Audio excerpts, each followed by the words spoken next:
Hey everybody, welcome back to another episode of Awesome Build, where this week we're going to be focusing on building a set piece. Now, I've never built anything on Awesome Build this large before, and I'm pretty excited about it. It's going to be pretty cool. I think you guys are going to enjoy it, but it's going to be a lot of stuff, so I'm going to be probably breaking it up into 2 episodes. So today we're going to focus on building the structure, and then next week we'll focus more on dressing it up. And this particular set piece is going to be a sci-fi corridor. If you want to make a short film or feature film or whatever, you just want to make a cool prop, if you want to do like an aliens themed haunted house or something like that, this might be kind of cool.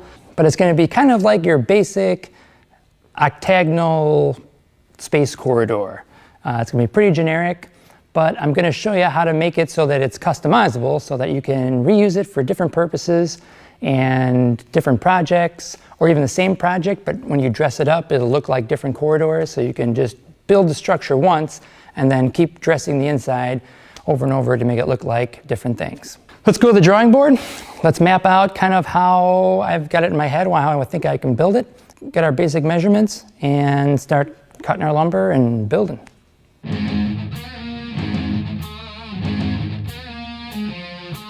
Okay, so I want to have your kind of basic octagonal design for this corridor.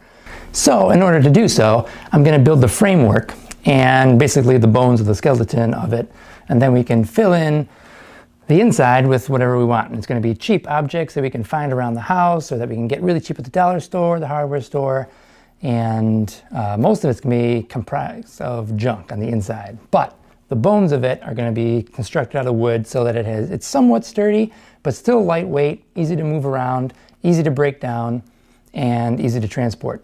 So basically what I want to do is create a structure that is going to be able to hold up the walls, but it doesn't have to support a ton of weight.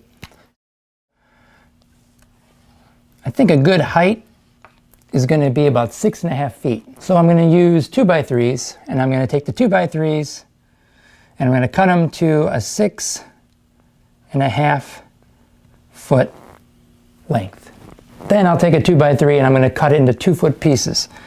One down here and one up here. Now I'm going to have a 4-foot by 8-foot sheet of plywood that's basically going to be the walls of the structure. So I want to have enough room on my 6-foot piece so that I have enough of my 4-foot in the middle. That's going to be like the center piece. So then I need to cut a couple more pieces as my support structure. Okay, so these support structures are going to be 21 inches from the farthest end to the farthest end.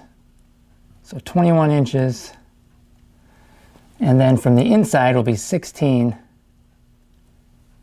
from end to end. And what that means is when I miter it, it's going to look like this, basically. I'm going to cut 45s on either side. And so from this length to this length, it'll be 21 inches. From this length to this length will be 16. I feel like this is a good framework for a freestanding wall. That's why I'm going with the 2-foot and the 21 by the 16, and the 21 overall length for my mitered edges. I want it to be almost like a rib cage. We're going to build 6 of these, so we'll have 3 on either side. That'll give it enough support where I can have 1 on either side and 1 in the middle. So we'll have our 4 by 8-foot sheet of plywood, and then we'll have a support piece here, 1 in the center and 1 on the end. All right. Then we're going to tie the top and the bottom together with 1x2, 8-foot length. And when we get to it, I'll show you what I mean by that. All right, well, our measurements are pretty simple. I'm just going to start making my cuts and start assembling. All right, so once I cut my 6.5 foot pieces out of the 2x3s, I cut 12 2-foot lengths and 12 of my mitered, and that was 21 overall length.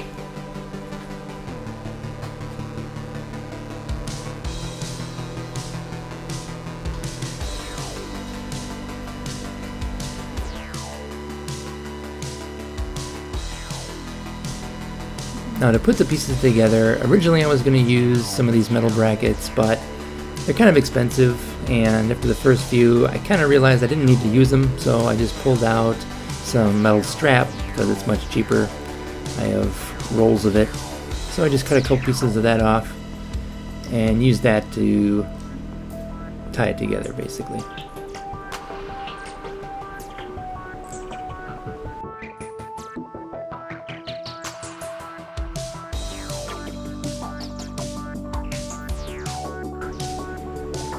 Once you screw in one side, in order to get it nice and snug, I shoot the other one in at a bit of an angle, so it kind of pulls that bottom piece in nice and tight.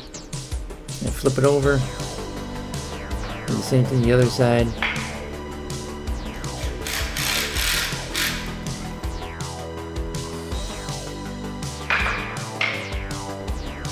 And now I'm ready to put in my mitered piece, basically my support strut.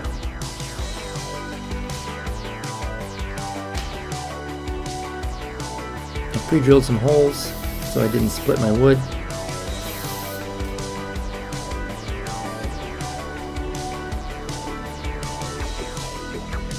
And just shot some screws into that. Nice and snug. Alright, so there's one. And as I said, I just have to make 6 just like that.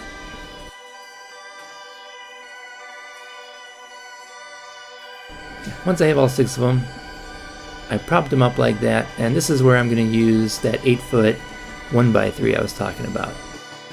So I'm going to use 2 of those, one at the top and one at the bottom, to hold it all together.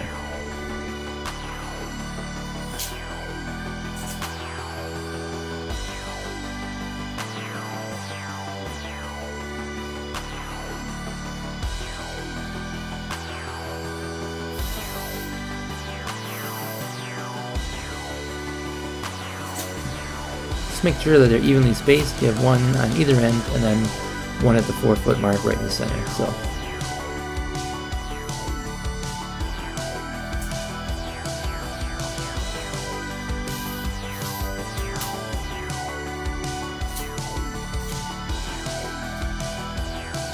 there you can see it's freestanding.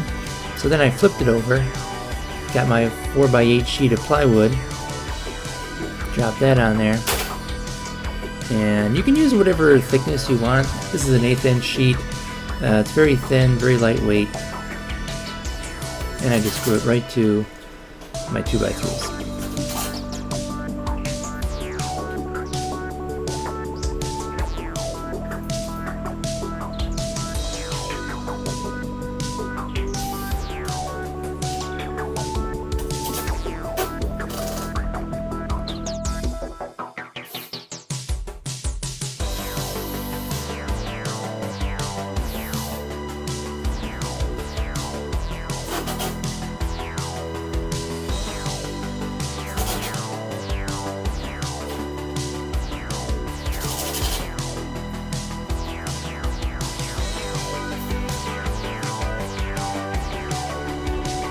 Alright, now I took another 4x8 sheet and I measured out 21 inches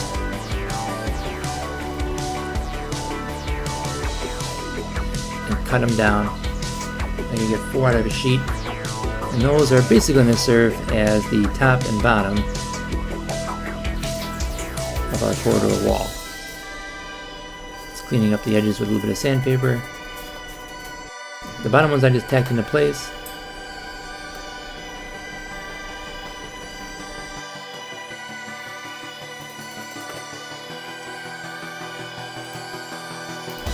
And the top ones I screwed in.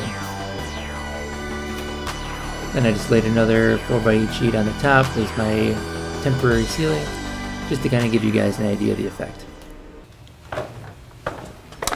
Alright guys, that's all the time we have for today. I hope you guys enjoyed this episode, and make sure you tune in next week where I'm going to show more about how to dress up the inside and stuff like that and make it look cool and sci-fi. Again, really, really cheap. It's going to be using stuff that you can find around the house, things that you may throw away, like using old styrofoam or old plastic containers or stuff you might find at the dollar store. I'm going to go over a variety of different things that you can use to kind of dress up the interior of your space corridor, and some different ways to light it and shoot it so that you can get a very cool and dynamic look out of your whatever it is you're filming. So yeah, make sure you tune in for that. I hope this inspires you guys to go out and build some stuff.